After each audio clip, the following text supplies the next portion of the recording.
안녕하세요. 오늘은 새로운 시작이 되신 예수 그리스도라는 제목으로 마가복음 12장 1절에서 12절까지 보도록 하겠습니다. 주보에도 나와 있습니다. 마가복음 12장 1절에서 12절 제가 읽겠습니다. 예수께서 비유로 그들에게 말씀하시되 한 사람이 포도원을 만들어 산 울타리로 두르고 즙자는 틀을 만들고 망대를 지어서 농부들에게 새로 주고 타국에 갔더니 때가 이르매 농부들에게 포도원 소출 얼마를 받으려고 한 종을 보내니 그들이 종을 잡아 심히 때리고 거저 보내었거늘 다시 다른 종을 보내니 그의 머리에 상처를 내고 능욕하였거늘 또 다른 종을 보내니 그들이 그를 죽이고 또 그 외 많은 종들도 더러는 때리고 더러는 죽인지라. 이제 한 사람이 남았으니 곧 그가 사랑하는 아들이라.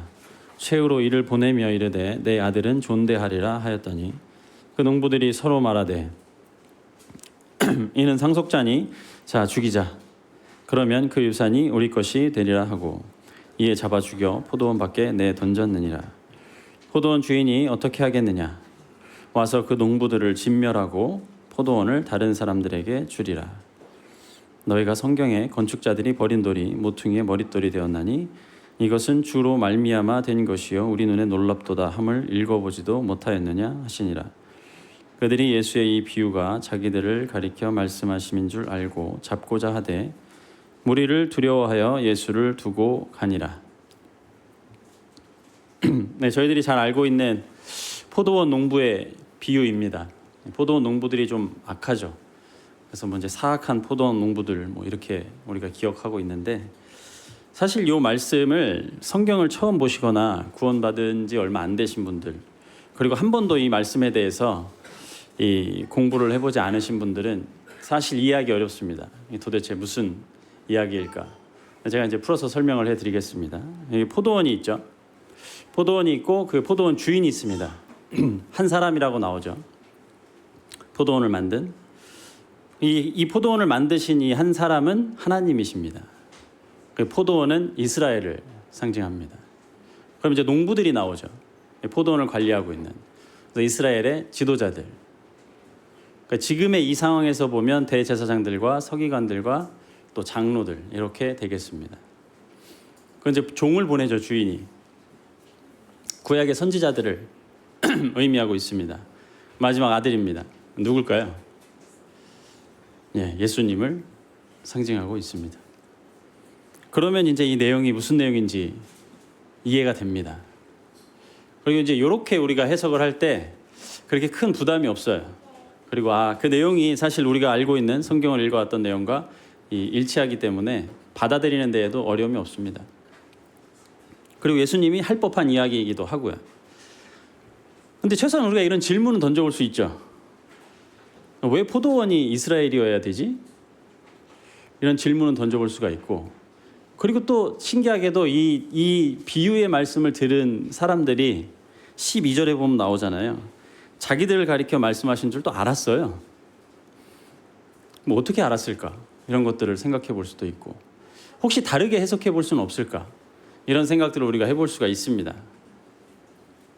그리고 이제 결정적으로 이 비유의 말씀을 하신 이유 그리고 그 비유의 끝에 시편 118편에 있는 내용을 따와서 듣는 사람들에게 이 성경 말씀을 읽어보지 못했냐라고 질문하신 이유 요거에 대해서 우리가 질문을 해볼 수가 있는 거죠. 다 질문에 이제 답을 이 마음속으로 하실 수 있을지도 모르겠습니다. 어쨌든 우리가 본문을 보면서 좀 자세히 살펴보기를 원합니다. 첫 번째로 우리가 알아야 될 게요. 예수님께서는 비유를 많이 말씀하셨습니다. 사실 마가복음에는 비유가 그렇게 많이 나오지 않지만 마태복음과 누가복음에 많이 나옵니다. 비유로 얘기를 많이 하셨는데 마가복음 4장 11절 12절에 보면 그 비유로 얘기하신 이유가 있습니다. 제가 읽어보겠습니다. 마가복음 4장 11절 12절 여기 씨 뿌리는 비유 말씀하시고 난 이유거든요. 이르시되 하나님 나라의 비밀을 너희에게는 주었으나 외인에게는 모든 것을 비유로 하나니 이는 그들로 보기는 보아도 알지 못하며 듣기는 들어도 깨닫지 못하게 하여 돌이켜 죄사함을 얻지 못하게 하려 함이라. 비유로 말씀하신 이유는 하나님 나라의 비밀이 제자들에게는 허락이 되었는데 외인들에게는 허락이 안 되었다는, 그래서 비유로 말씀을 하신 거예요. 그래서 듣고 뭐 보기는 하지만 깨닫지 못한다는 거죠. 근데 이 마가복음 12장에 나와 있는 이 비유는 깨달았어요. 듣는 사람들이, 심지어 제자들도 아니었는데 듣는 사람들이 깨달았고 자기들을 가리켜 말씀하신 줄도 알고 이해를 했습니다. 그러니까 이 비유도 동일하게 하나님 나라의 비밀을 제자들에게 알려주고 다른 사람들에게는 알려주지 않고자 하는 그런 목적이 아니었다는 거예요. 이제 곧 십자가에 못 박혀 죽으실 예수님께서 이 이스라엘의 지도층에 있는 대제사장들과 또 서기관들과 장로들에게 이 비유의 말씀을 하신 이유가 있었던 겁니다. 그리고 그들로 하여금 명확하게 그것을 알 수 있도록 비유의 말씀을 하신 거예요. 그러면 이제 우리가 이 흐름을 좀 봐야 되겠죠. 예수님께서 성전에 들어가셨어요. 예루살렘 입성하시고 나서 성전에 들어가셔가지고 뭘 하셨죠? 성전에 들어가셔가지고 성전을 어지럽혔습니다. 그 전에 나오죠. 마가복음 11장 15절부터 19절까지 나오고 성전을 어지럽히고, 그렇게 하니까 18절에 대제사장들과 서기관들이 예수를 어떻게 죽일까 하고 꾀하니라고 되어 있죠. 그리고 나서 이 대제사장들과 서기관들과 장로들이 예수님에게 물어봤어요. 아니, 도대체 당신 누구길래 무슨 권위를 가지고 그런 아무도 하지 않는 행동을 감히 성전에서 그렇게 하느냐, 당신의 권위가 뭐냐, 이렇게 물어본 거죠. 예수님이 답을 해주시지 않았습니다. 그리고 난 다음에 비유로 하신 말씀이 이 말씀이에요. 그래서 이 말씀은 명확하게 이 대제사장들과 서기관들과 장로들, 이스라엘의 지도층에 있었던 이들에게 하신 말씀입니다. 이 비유의 말씀이. 그럼 도대체 이 사람들은 어떻게 이 말씀이 자기들에게 한 얘기인 줄 알았을까요? 사실은 이 대제사장들과 서기관들과 장로들, 이스라엘의 지도층에 있는 사람들이 어떻게 해서 예수님께서 이 얘기를 자기들에게 했는지 알았을까에 대한 답변이 지금 제가 말씀드린 그 해석에 동일한 해석을 했기 때문입니다. 그 동일한 해석이 그럼 도대체 어떻게 나왔을까? 그거는 이제 이 사람들이 구약 성경을 아주 잘 알고 있었기 때문에 가능한 것이었어요. 그래서 구약 성경을 잘 알고 있었던, 성경에 아주 능통했던 이 사람들은 포도원이 이스라엘을 상징한다는 걸 알았을 것입니다. 구약 성경에서 굉장히 수차례에 걸쳐서 하나님께서 포도나무를 이스라엘의 상징해서 이야기를 하셨어요. 제가 모든 절은 다 기억하지 못하지만 나중에 한번 보십시오. 시편 80편, 이사야 27장, 예레미야 2장, 12장, 에스겔 19장, 호세아 10장. 요 내용 전체에 다 포도원이 이스라엘을 상징한다라고 하는 것, 그리고 그 포도원 주인은 하나님을 상징한다라고 하는 것을 구약 성경을 통해서 이들은 다 알고 있었습니다. 그러니까 예수님께서 포도원 얘기를 했을 때 이스라엘 얘기를 하는구나 라고 이해할 수 있었던 거예요. 게다가 우리가 2주 전에도 들었지만 이 12장 처음 예수님께서 비유로 시작하신 이 표현들 있잖아요. 산 울타리를 두르고 집자는 틀을 만들고 망대를 짓고, 포도원에 대해서 이 비유가 이사야 5장에 그대로 나와 있습니다. 그래서 아마도 저희는 이제 구약 성경을 잘 모르니까, 다 외우고 있지 않으니까 이 마가복음 12장의 이 비유의 말씀을 처음 볼 때 이사야 5장을 떠올리기 어려웠겠지만 이 사람들은, 대제사장들과 서기관들과 장로들은 알았을 거예요. 예수님께서 지금 이 사람이 지금 이사야 5장에 있는 말씀을 빗대어서 얘기를 하고 있구나. 근데 그 이사야 5장에서도요, 역시나 포도원은 이스라엘이에요. 물론 이제 그 심판의 대상이 이사야 5장하고 마가복음 12장은 다르긴 하지만, 그렇기 때문에 대제사장들과 서기관들과 장로들에게 이 말씀은 포도원은 이스라엘, 그리고 포도원 주인은 하나님이라는 게 어렵지 않게, 그리고 심지어 다른 해석을 상상할 수 없었을 겁니다. 지금 우리도 이 말씀을 다르게 해석하는 사람을 들어보지 못하잖아요. 그러면 농부들이 누굽니까? 당연히 이 포도원을 관리하고 있는 사람들이기 때문에 이스라엘을 관리하고 있는. 근데 사실 왕이 없었잖아요, 이때 이스라엘에. 그럼 이스라엘을 관리하고 있는 지도층은 누굴까요? 이때는요, 이 이스라엘 백성들이 살아가는 것은 이제 회당 중심으로 살아가게 되었습니다. 뭐 어떻게 해서 그게 회당 중심으로 살아가게 되었을지에 대해서는 우리가 오후 성경 공부 시간에 계속해서 듣고 있습니다. 안 나오신 분들은 모르실 텐데 참석하신 분들이 알 거예요. 왜 회당이 생겼으며 회당 중심에서 어떻게 이 사람들이 생활을 했는지. 그리고 회당에서 쫓겨나는 것이 이들에겐 출교였어요. 출교를 당하면 생활이 안 돼요. 회당에 들어갈 수 없는 것이 출교였고요. 출교를 당하면 이스라엘 백성들은 생활 자체가 안 되는 거예요. 그래서 모든 재판을 받는 것도 회당에서, 예배를 드리는 것도 회당에서, 명절이 되면 성전에 모였겠죠. 그러니까 모든 이 생활의 중심은 회당 중심으로 돌아가고 있었습니다. 그 회당을 관리하고 운영하고 재판에 대한 책임을 지는 사람들이 이 사람들이었어요. 대제사장들과 서기관들과 장로들. 당연히 이 농부들은 우리를 가리켜서 얘기하는 거구나 라고 이해할 수가 있었던 거죠. 아마 예수님께서 비유의 말씀을 뒤에 계속 하기도 전에 이 농부들이 우리구나라고 깨달았을 거예요. 근데 이제 결과가 별로 좋지 않죠. 이 농부들에게 임하는 결과가 별로 좋지 않아요. 그 명확하게 맞습니다. 예수님께서는 지금 이 농부들에 대한 심판의 말씀을 하고 계신 게 맞아요.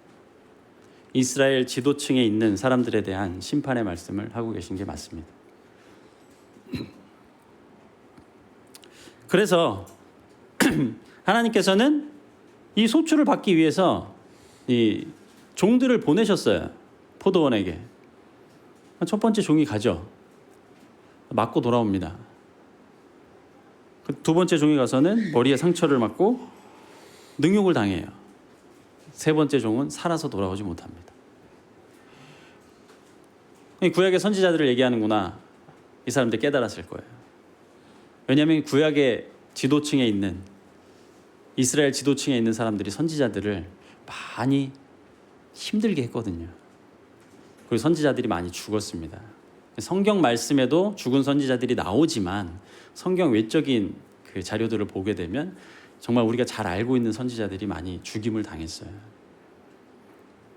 어쨌든 그래서 이게 구약의 선지자들에 대한 이야기구나, 그리고 본인들과 연결이 되어 있구나라는 것을 이해를 하게 된 것입니다. 그래서 이 얘기가 끝나자마자 이 사람들은 예수님을 잡으려고 했잖아요.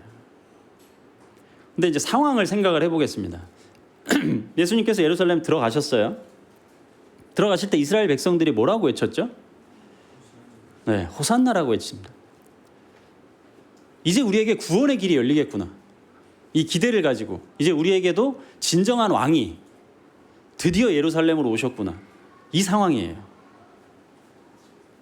지금껏 우리가 보지 못했던 그러한 사람으로서, 메시아로서 이 땅에 오셔서 예루살렘에 입성을 하셨습니다.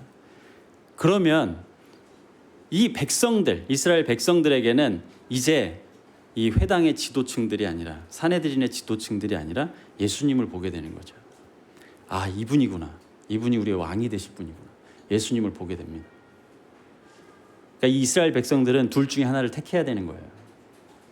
예수님을 왕으로 삼을 것인가, 아니면 지금의 생활을 유지할 것인가. 그런데 예수님을 왕으로 삼게 되면 어떤 일이 발생합니까? 이 이스라엘을 지금까지 잘 사용해왔던 이 이스라엘 백성들을 통해서 편안함을 누려왔던 이 이스라엘 지도층들에게는 완전히 상황이 달라지는 거예요. 그러니까 죽이려고 했죠, 예수님을. 그런데 백성들에겐 그렇지 않았거든요. 그러니까 이 백성들이 두려워서 결국은 예수님을 떠나가게 되는 거죠, 이 사람들. 백성들이 두렵지 않았다면 잡았겠죠. 그런 상황입니다. 지금 이 포도원 비유에 대해서 우리가 이해를 해볼 때는 배경은 그렇고요. 이 내용들은 이렇게 됩니다. 그럼 이제 한번 그 주인의 입장에서, 포도원 주인의 입장에서 보겠습니다. 첫 번째로 이제 포도원을 만들 때 정성을 들였어요. 산울타리를 두르고요. 즙자는 틀을 만들어가지고 좋은 포도 열매가 나기를 기대했고, 그래서 그걸 통해 소출을 얻기를 기대했습니다. 그러나 우리가 알죠. 2주 전에 우리가 무화과나무 그 비유를 통해서 좋은 열매를 맺지 못했습니다. 이스라엘을 통해서. 그리고 또 망대를 지어서 포도원이 잘 관리될 수 있도록 망대는 이렇게 타워잖아요. 잘 관리될 수 있도록 포도원을 위해서 많은 정성을 들인 것을 볼 수가 있어요. 그 포도원을 향한 이 포도원 주인의 마음을 볼 수가 있습니다. 그리고 이제 소출을 얻으려고 해서 종들을 보냈잖아요. 이게 우리가 이 내용을 이제 다 알고 이해를 했으니까, 구약에 많은 선지자들을 보냈으니까 여기서도 많은 종들을 보낸 게 당연한 거지, 이렇게 생각하실지 모르겠지만 이 흐름이 이해가 안 되지 않습니까? 포도원 주인의 입장에서 한 명을 보냈어요. 맞아서 돌아왔어요. 두 번째 보냈어요. 또 맞아서 돌아왔어요. 가져와야 될 열매는 가져오지 않고 세 번째 보냈어요. 죽어서 돌아왔어요. 왜 더 보냅니까? 더 보낼 이유가 없잖아요. 이제 당장 주인이 가서 이 포도원을 이대로 두면 안 되는 거잖아요. 그런데도 마가복음에서 나오면 많은 종들을 또 보냈다는 거예요. 근데 더러는 맞아서 오고 더러는 죽어서 왔다는 거죠. 그리고 가장 이해가 안 되는 거예요. 예상이 되지 않습니까? 아들을 보내요. 근데 이 한 사람뿐인 자기 아들을 이 종에게 시켜야 될 일을 아들을 보내서, 그래도 이들이 내 아들은 존대하겠지라는 생각을 가지고 보냅니다. 아들이 어떻게 되죠? 죽습니다. 그러면 참 신기하죠. 이 농부들은 왜 이 아들을 죽였을까요? 아들이 왔을 땐 뭔가 상황이 달라졌다라는 것을 이해했어야 되지 않을까요? 더 이상 종이 오지 않고 아들이 왔는데, 신기하게도 이 농부들은 이 아들이 상속자니까 저 사람을 죽이면 우리가 이 포도원을 차지할 수 있겠구나, 이 생각을 했다는 거예요. 포도원 주인이 있는데. 이게 연결이 되어 있습니다. 포도원 주인이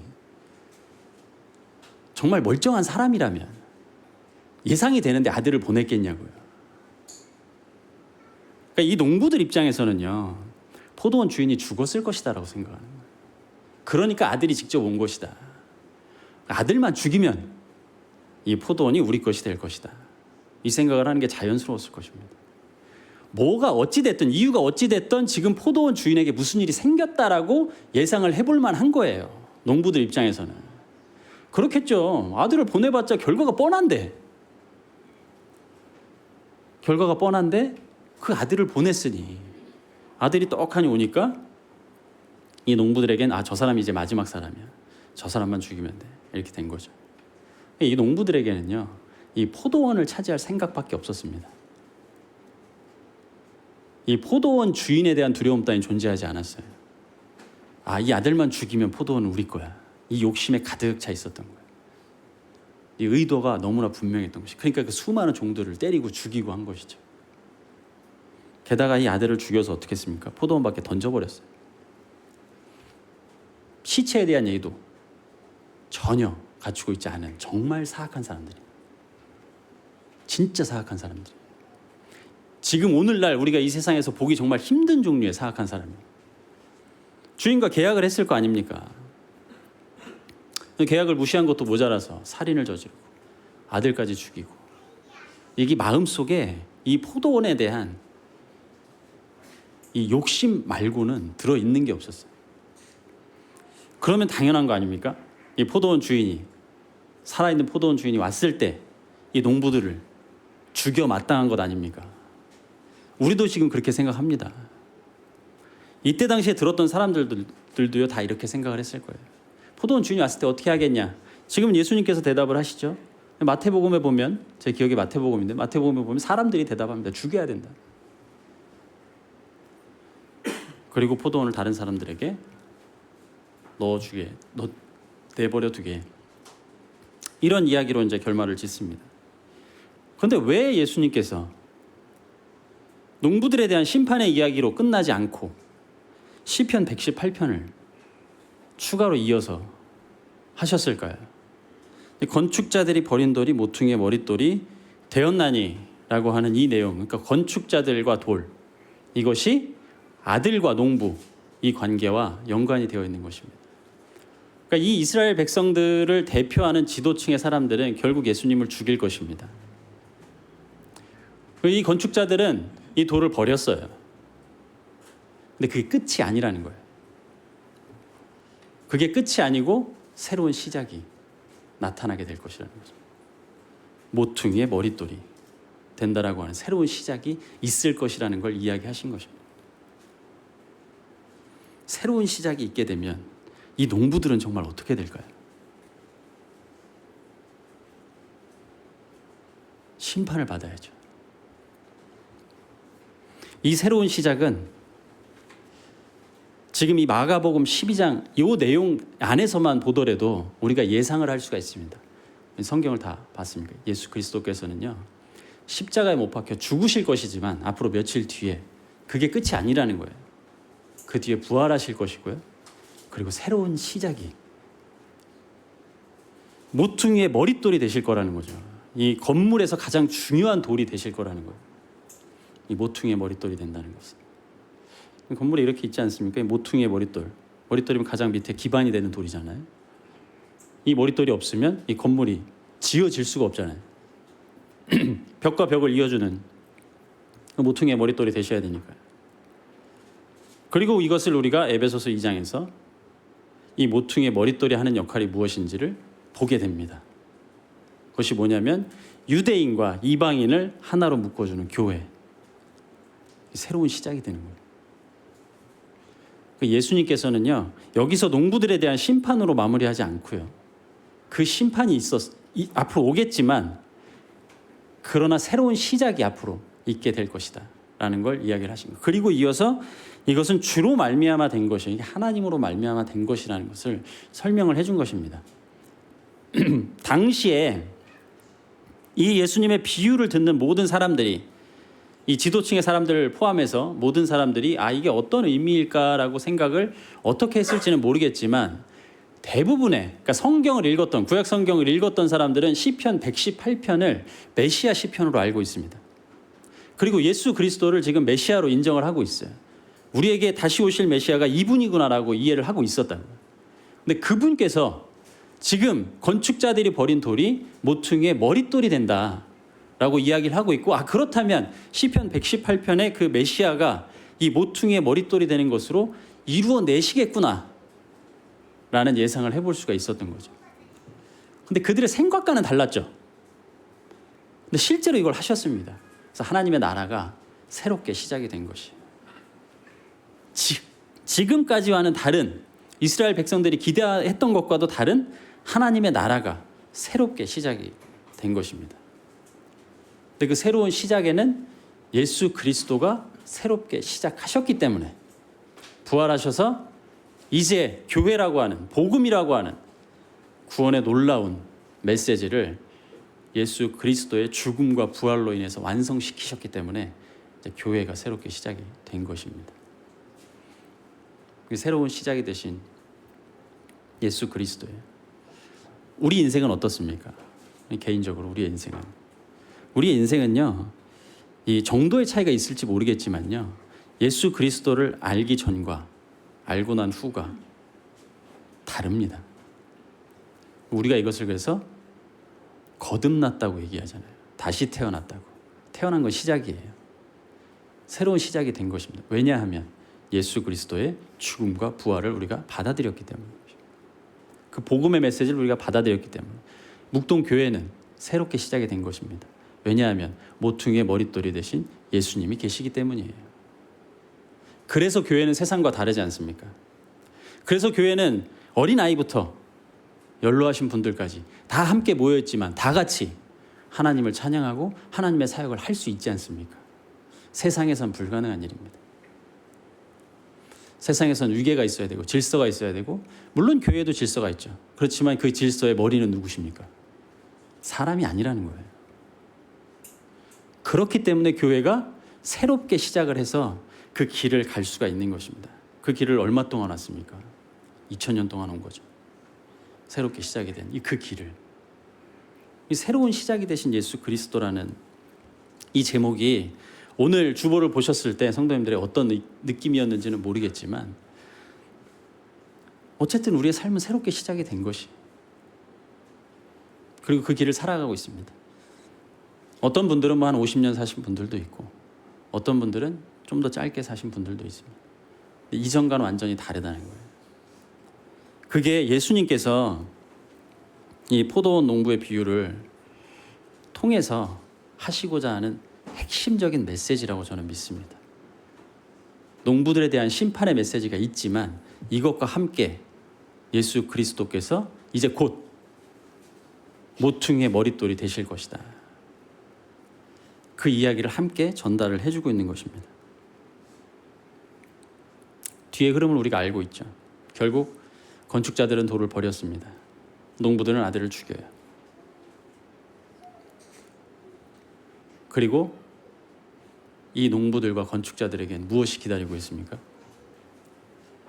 우리에게 지금 이제 남은 것은 무엇이냐면요. 이 마가복음 12장 1절부터 12절까지의 말씀 중에서 우리에게 남은 것은 무엇이냐면 이 하나님의 심판과 예수 그리스도의 복음으로서 교회, 이것을 우리가 어떻게 이해하느냐에 대한 내용이 남아있는 것입니다. 근데 그 전에 한 가지 더 우리가 궁금해할 만한 내용이 있습니다.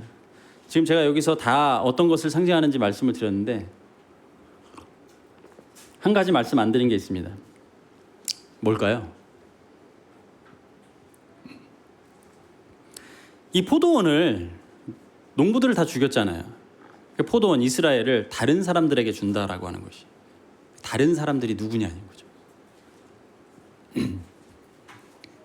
우리는 이 다른 사람들에 대해서 크게 관심을 갖고 있지 않지만 어쨌든 이 다른 사람들이 누군지에 대해서는 유일하게 해석이 다릅니다. 이 포도원 농부의 비유에서 주인은 하나님이고 포도원 이스라엘이 다 똑같이 해석을 해요. 그런데 이 다른 사람들이 누군지에 대해서만 다릅니다. 그래서 이스라엘이니까, 포도원은 이스라엘이니까 이스라엘을 이제 이스라엘의 지도층인 이 대제사장들과 서기관들과 장로들이 아니라 12사도에게 넘겨주겠다. 그래서 12사도는 이 이스라엘을 관리하고 이스라엘에게 복음을 전하고 더 나아가서 이방인들에게도 복음을 전하는 그 역할을 담당하게 된다로 해석할 수 있습니다. 또 다른 해석이 있습니다. 다른 사람들은 교회라는 거예요. 이제 이스라엘을 교회에게 넘겨준다라고 해석을 하는 경우가 있습니다. 이제 앞으로 계속해서 이제 성경을 공부를 하다 보면요, 신약 성경에서 이 다른 사람들을 누구로 해석하느냐가 정말 큰 차이를 만들어냅니다. 이 다른 사람들을 교회로 해석한 사람들은 이제 이스라엘은 사라지고 교회가 이스라엘을 대체했다고 믿어요. 그래서 신약 성경에 나와 있는 이스라엘은 다 교회로 생각하면 된다고 믿습니다. 그런데 우리는 이스라엘은 이스라엘에 대한 하나님의 그 예언이 성취될 것이다. 국가적으로. 교회는 다르다라고 생각을 하죠. 그러니까 다른 사람들에 대한 해석을 교회로 여기서 해도 괜찮습니다. 저는 부인하지 않습니다. 하지만 이스라엘 전체가 교회로 대체되었다라는 것에 대한 강력한 지지로 이 본문을 제시하는 것은 제가 어려움을 가지고 있습니다. 그래서 이 사실을 이제 전달을 해드리고 싶었습니다. 그렇게 얘기하는 사람들이 있을 것입니다. 어쨌든 다른 사람들이 누구냐가 이 포도원 농부 비유에서 가장 중요한 것은 아닙니다. 농부들을 심판하실 것이고요, 새로운 시작이 올 것이라는 것. 이걸 어떻게 해석을 하십니까? 예수님께서는요, 하나님 나라를, 교회를 죽음과 부활을 통해서 복음을 완성시키고 구원을 완성시킴으로 인해서 시작을 시키셨어요. 새로운 시작이 됐죠. 하나님의 나라가 이스라엘뿐만이 아니라 모든 국가들이, 모든 사람들에게 하나님의 나라가 새롭게 시작이 됐죠. 근데 하나님의 나라는 아직 완성되지 않았습니다. 다시 오실 거예요, 예수님께서. 근데 다시 오실 때에는 심판이 기다리고 있다는 거예요. 이들은, 농부들은 아들을 거절했습니다. 아들을 부인했어요. 아들을 죽이기까지 했습니다. 심판의 대상이에요. 복음의 대상이 아니라 심판의 대상이 되어버렸어요, 이 농부들은. 그런데 이 농부들이 어떤 사람들입니까? 하나님을 정말 철저하게 섬겼던 사람들이에요. 우리가 교회로서 우리는 왕 같은 제사장이라고 얘기를 하잖아요. 우린 대제사장이 심지어 될 수도 없습니다. 왜냐? 예수 그리스도가 우리의 대제사장이시거든요. 이분들 대제사장들이었어요. 서기관들이었어요. 성경을 통째로 외워버리는, 성경을 복사를 해서 필사를 해야 됐고요, 성경을 열심히 공부해야 됐던 사람들이에요. 장로들이었어요. 백성들을 재판해야 되고요, 관리해야 되고, 장로들이었습니다. 이들이 심판의 대상이라는 거예요. 깨달아 알고 회개를 했었어야 되는 겁니다. 예수님께서 이 비유의 말씀을 하셨을 때에는 이해를 했잖아요. 아, 우리 보고 지금 얘기하는 거구나. 이해를 했으면, 아, 그렇지, 우리가 이분이 하나님의 아들이라는 걸 받아들이고 이분이 어떤 길을 가셔야 될지에 대해서 이분을 따라야 되겠구나 라고 회개를 했었어야 되는 겁니다. 근데 오히려 그 반대죠. 우린 또 이렇게 생각할 수 있습니다. 그렇다면 이들이 예수님을 잡아 죽여야 되는데 그럼 구원이 이루어지지 않지 않습니까? 최소한 이들은 회개할 수 있죠. 구원이라고 하는 역사는 하나님께서 하실 것이고요. 이 사람들은요, 하나님을 전혀 몰랐던 사람들이 아니라고요. 하나님께서 구약의 선지자들을 보내잖아요. 왜 보냅니까? 회개하라고, 내게로 돌아오라고. 그 메시지를 전하기 위해서 구약의 선지자들을 계속 보내셨잖아요. 근데 회개하지 않았을 때 어떻게 하십니까? 심판하셨어요. 이스라엘을. 많은 사람들이 죽었고요. 전쟁을 통해서 죽기도 하고 병으로 죽기도 하고. 이 패턴을요, 구약 성경을 통해서 다 알고 있었던 사람들이라고요. 알고 있었던 사람들이 어떻게 이룰 수가 있죠? 하나님의 말씀이 무엇인지, 하나님의 명령이 무엇인지, 하나님의 심판이 얼마나 두려운지를 다 알고 있었던 사람들인데 예수님께서 이렇게 명확하게 설명을 해줬음에도 불구하고 왜 이 사람들은 회개하지 않고 심판의 대상이 될 수밖에 없었던 걸까요? 이게 인간의 모습입니다. 눈앞에 보이는 포도원 말고는 아무것도 보이지 않아요. 이게 인간의 모습이에요. 그래서 우리가 지금 이곳에서 구원이라고 하는 놀라운 경험을 통해서 우리가 이곳에서 앉아서 함께 주님을 찬양하고 함께 말씀을 들을 수 있는 것은 하나님의 은혜라고 얘기하는 것입니다. 우리의 노력이 아니라 하나님의 은혜일 뿐입니다. 심판의 대상이 되는 거예요. 심지어 예수님께서도 말씀하셨잖아요.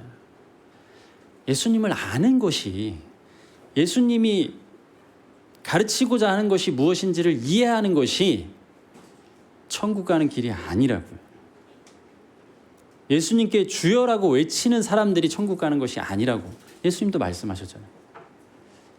이 땅에 많은 사람들이 교회에 다닙니다. 11조도 열심히 하고요. 심지어 교회 다니면서 열심히 하나님의 사역을 한다고 믿고 살아갑니다. 그런데 예수님이 어떤 분이신지 정말 모르는 사람들이 많아요. 그런데 그게 우리 아니라고 해서, 묵동교회 아니라고 해서 피해갈 수 있는 길은 아닙니다. 그러니까 내가 진정으로 새롭게 시작이 된 그런 사람으로서 내가 교회에서 하고 있는 활동들과 교회 밖에서 하고 있는 활동들이 예수 그리스도가 과연 나에게 어떤 분인지, 정말 모퉁이의 머릿돌이 된다라고 하는 것을, 나의 머리가 되신 분이라고 하는 것을 정확하게 알고 있는지 우리는 계속해서 점검을 해야 되는 것입니다. 이게 한 번 알고 나면요, 한 번 구원을 받고 나면 이게 사라지지가 않거든요. 이게 놀랍지 않습니까? 전 이게 너무 놀라운 사실이에요. 이것을 한 번 알고 나면요, 내 마음 가운데 성령님이 계시다라는 것을 인식하게 되고요. 그리고 놀랍게도요, 이 성령님이 절대 떠나지를 않아요. 근데 이걸 모르잖아요? 이걸 모르면 계속해서 나와 관련된 일들을 찾게 됩니다. 교회 아니라고 할지라도. 근데 그런 분들은 심판의 대상이라고. 복음의 은혜를 받은, 구원의 은혜를 받은 교회가 아니고요, 심판의 대상이라는 거예요. 아무리 내가 하나님을 찾았고 하나님을 외쳤고 또 기도를 열심히 했고 성경을 많이 읽었어도요, 심판의 대상이라는 거예요. 예수님 다시 오십니다. 그 예수님은 지금 교회의 머릿돌이십니다. 그분 다시 오실 때요,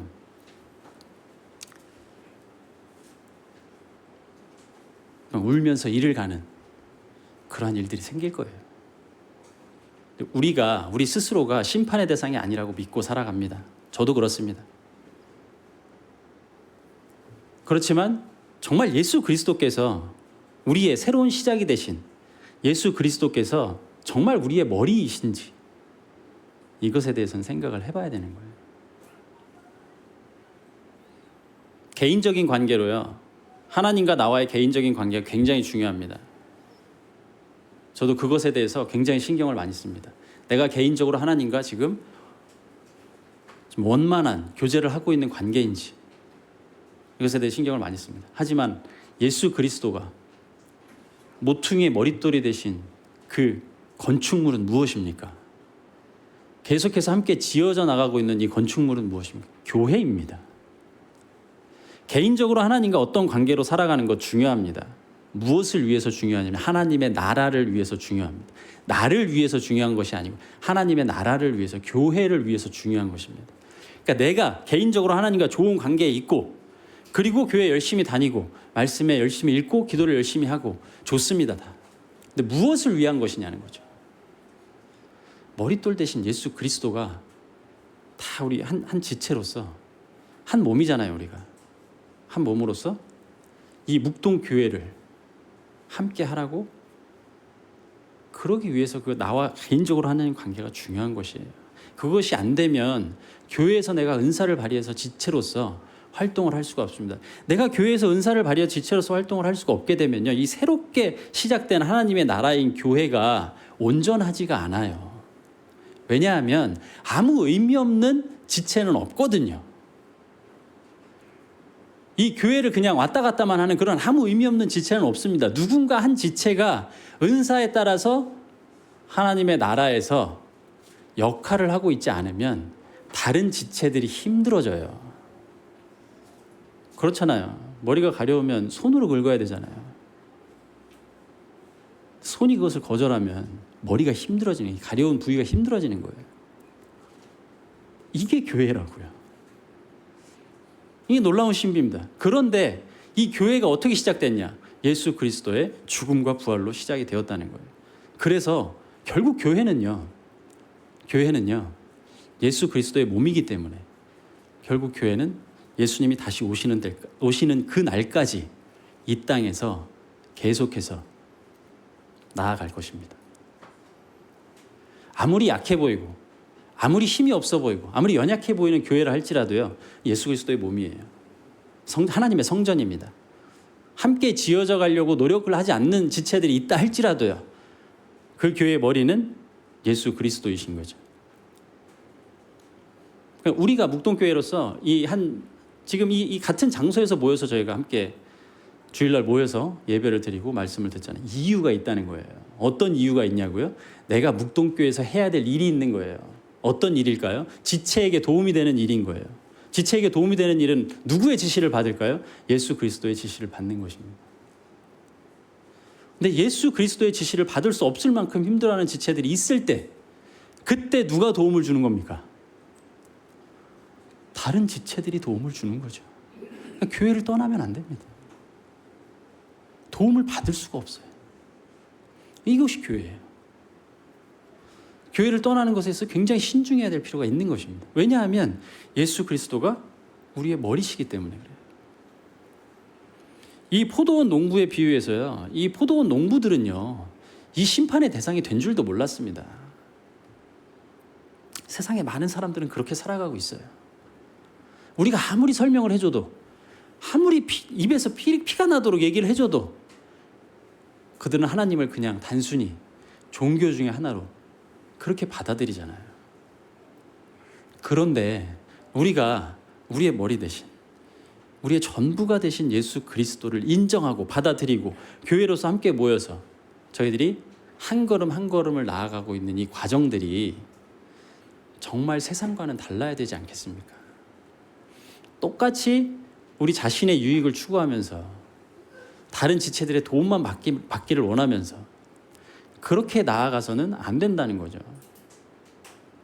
교회는 많은 일들을 합니다. 눈에 보이는 복음을 전하는 사역적인 일도 하고요, 눈에 보이지 않는 일들도 합니다. 아직 우리가 잊지 말아야 될 것은요, 그 모든 일들의 머리가 예수 그리스도가 되어야 된다는 것이에요. 장로들이 머리가 아니잖아요. 사실 이 포도원 농부의 비유에서 가장 경각심을 가져야 될 사람들은 누굽니까? 지도자들이에요. 교회 인도자들입니다. 왜 그럴까요?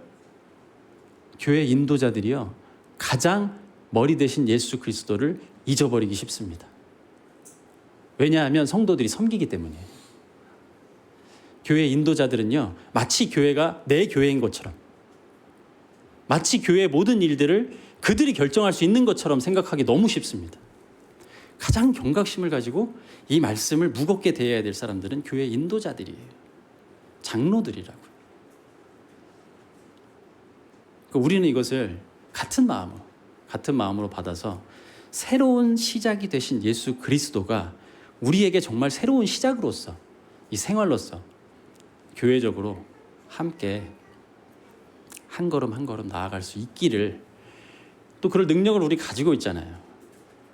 그러니까 우리가 능력을 우리 개인의 능력 말고요, 성령님의 능력과 예수 그리스도의 능력을 믿고 우리가 함께 기도하면서 그 길을 나아가 보자는 거죠. 그것이 이 포도원 농부 비유를 통해서 한 핵심이라고 저는 믿습니다. 성경 전체에서는 이렇게 얘기합니다. 하나님께서는요, 회개하고 돌아온 모든 자들을 용서하십니다. 그게 성경 전체의 메시지예요. 아무리 큰 죄를 지었다고 할지라도 회개하고 돌아온 모든 자들을 용서하십니다. 성경 전체의 메시지. 그리고 또 성경 전체의 메시지가 무엇입니까? 그렇지 않은 자들을 심판하십니다. 이 두 가지예요. 하나님께서는 우리를 사랑하시기 때문에요, 우리가 언제든지 하나님 앞에 무릎 꿇고 나아가면 받아주십니다. 근데 하나님께서는 공의로우시기 때문에요, 하나님을 거절한 사람들을 심판하십니다. 우리는 다 함께 하나님 앞으로 겸손한 마음으로 나아갈 수 있는 교회가 될 수 있다는 믿음을 가지고 살아가기를 참 기도해 봅니다. 기도하고 마치겠습니다. 주님, 감사를 드립니다. 주님의 죽으심과 부활을 통해서 참 건축자의 버린 돌이 참 모퉁이의 머릿돌이 되심을 감사를 드립니다. 하나님의 성전인 교회가 그 머릿돌을 바탕으로 해서 함께 지어져 나가기를 기도하게 됩니다. 참 저희들의 능력으로는 될 수 없겠지만은 참 성령님과 하나님과 예수 그리스도의 능력으로 능히 하나님의 역사를 저희들이 교회 안에서 볼 수 있다는 믿음을 가지고 참 살아가기를 원합니다. 그것이 비단 교회 안에서뿐만 아니라 교회 밖에서도 저희들의 생활을 통해서 나타날 수 있기를 원합니다. 주님, 그렇게 될 때 저희들의 삶이 복음이 되고 저희들의 삶을 통해서 구원의 역사가 전파되는 것을 또한 믿습니다. 주님, 묵동교회를 통해서 복음이 전파되기를 원하고 그렇게 해서 하나님의 능력과 역사를 함께 경험할 수 있기를 기도하게 됩니다. 예수님의 이름으로 감사하며 기도드렸습니다. 아멘.